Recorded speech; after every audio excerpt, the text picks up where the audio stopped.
Everyone,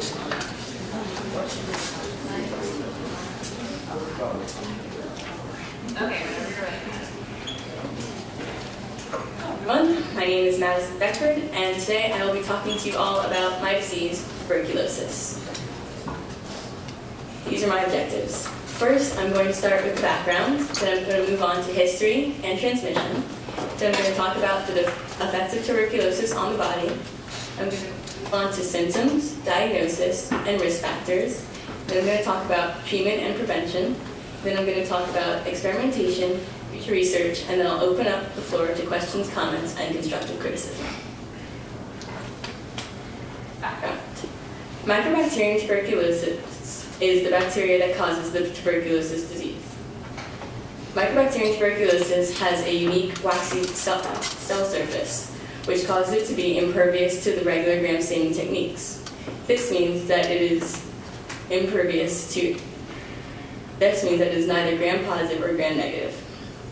There are two types of tuberculosis, latent and active. Latent tuberculosis is when the bacteria enters the body, but the body does not become sick. Instead, bacteria remain in the body, but in a dormant state. In active tuberculosis, the bacteria affect the body and cause the body to become sick. Tuberculosis can also be drug-resistant or multi-drug resistant. Tuberculosis becomes drug-resistant when antibodies attack the pathogens, but some are left behind.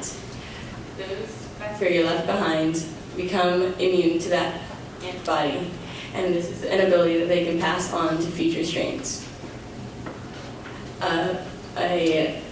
Tuberculosis becomes multi-drug resistant when it goes this process multiple times. History of tuberculosis. Tuberculosis can be traced back anywhere from 50 to 20,000 years ago. It has even been found in relics of ancient civilizations such as Egypt and Greece. Tuberculosis has taken many names throughout history, such as consumption, pithis pulmonaris, and white plague. It was called consumption because of the extreme weight loss that happened in its patients. And it was called the white plague during the 18th and 19th centuries because of the pallor of the infected. Tuberculosis was identified in 1882 by Dr. Robert Koch, who was a Durban researcher. He received a Nobel Prize for this discovery. Transmission. Tuberculosis is an airborne disease, and it can only be horizontally transferred. This means it has to be transferred face to face.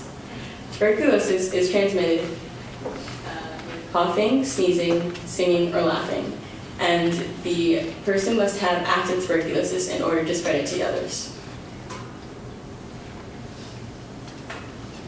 There are two official stages of tuberculosis. The first stage is often known as TB infection, and the second stage as active tuberculosis. The first stage may last many months. During this stage, the body's natural defenses attempt to resist the disease, and bacteria are walled up in fibrous capsules to keep them from spreading around the body. Some bacteria, though, may escape into the bloodstream to go around the rest of the body, which leads into the second stage. This is when the germ multiplies and begins to destroy the infected area. This causes permanent scar tissue and a diminished respiratory cavity in the lungs. In some cases, active tuberculosis can flare up during the latent period when the immune system is weak. Symptoms of tuberculosis. There are no symptoms of latent tuberculosis, but those with latent tuberculosis may experience fatigue or a hacking cough. Symptoms of active tuberculosis include coughing up blood, unintentional weight loss, fatigue, fever, night sweats, chills, and pain when breathing. Diagnosis. One of the most common and well-known diagnostic techniques for tuberculosis is sputum smear microscopy. Sputum smear microscopy was developed by German scientist Robert Koch.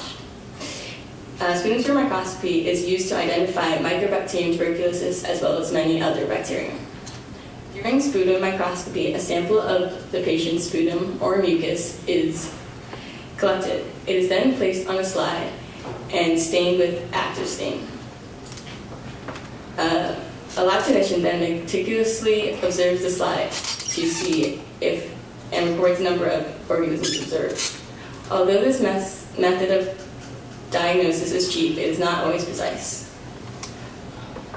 Another method of diagnosing TB is a skin test. PPB tuberculin, or tuberculosis purified protein derivative, is injected just below the epidermal skin layer. A skin test is used to determine if someone has developed an immune response to the bacterium. This can occur if the person currently has the tuberculosis virus or if they have been exposed to it. Many skin tests receive a false positive result. False positive results are when the result reads that it is positive, but it's actually negative. This can occur because of recent vaccination with the BCG or bacilli calmette-guerin vaccine. Blood tests are another way to diagnose tuberculosis. Blood tests are specifically used to confirm or deny traces of active or latent tuberculosis in the blood. Blood tests are mostly used on those who have a higher chance of contracting tuberculosis. During a routine doctor's visit, the lymph nodes are felt, and this is another way to diagnose tuberculosis. Also, chest x-rays are used to identify chest cavities caused by the tuberculosis bacterium. Risk factors. People who have a weakened immune system, such as young children and elders, are more susceptible to the TB disease. People who have medical conditions such as HIV, diabetes, kidney disease, and organ conditions are also more susceptible. In fact, TB is one of the leading killers for those with HIV. Those who reside or live in areas with a high TB infection are also more susceptible.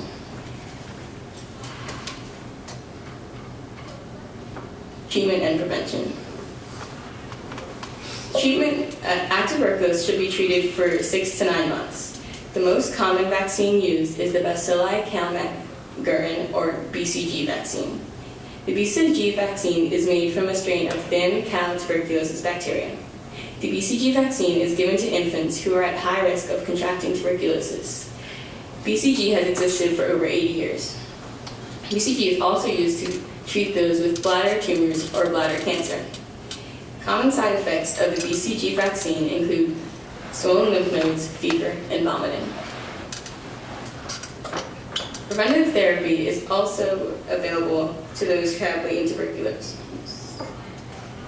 Most common form of preventative TB treatment is a daily dose of isoniazid, or INH, for 6 to 9 months. Other preventive measures, such as the isolation of the tuberculosis patient, should be taken as well. Also, the drugs Ronade, Rimifin, Ethambol, pyrazinamide also are used to treat tuberculosis.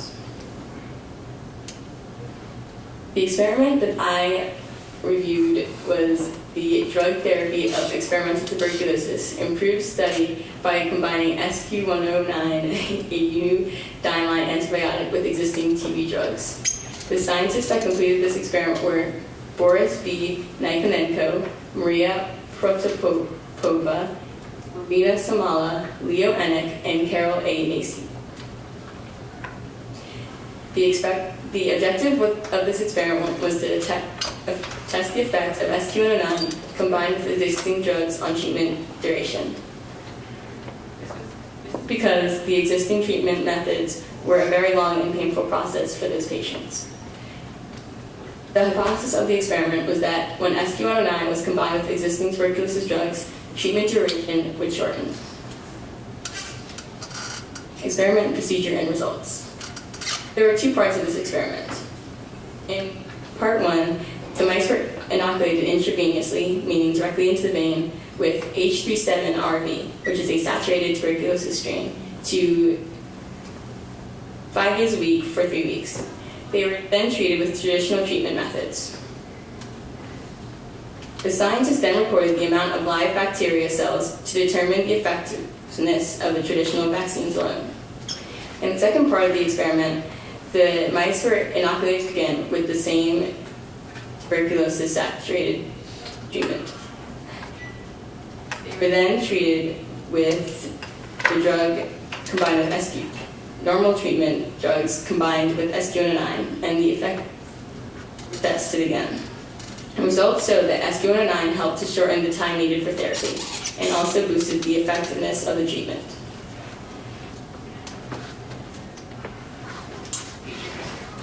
Because the vaccine has already been created, there is not as much work going into vaccine research as with other infectious diseases. Some people still seek to make the treatment process better, such as those scientists involved in the SQ109 experiment. Scientists are currently working on ways to better predict the trajectory of TB and developing new tools to combat it. Also, scientists are using DNA sequencing to help with TB research. My bibliography, and I will now open the floor to questions, comments, and constructive criticism. Thank you.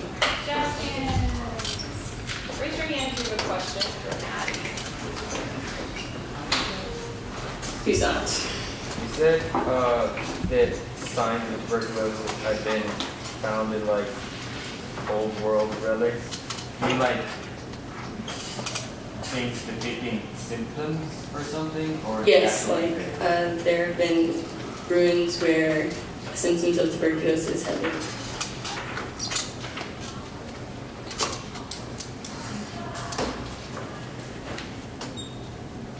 Possible? Yeah, I was curious if you had come across in your research what exactly in the BCG treatment made it also work for bladder cancer. I did not cover that in my research, but I would love to get back to you on that.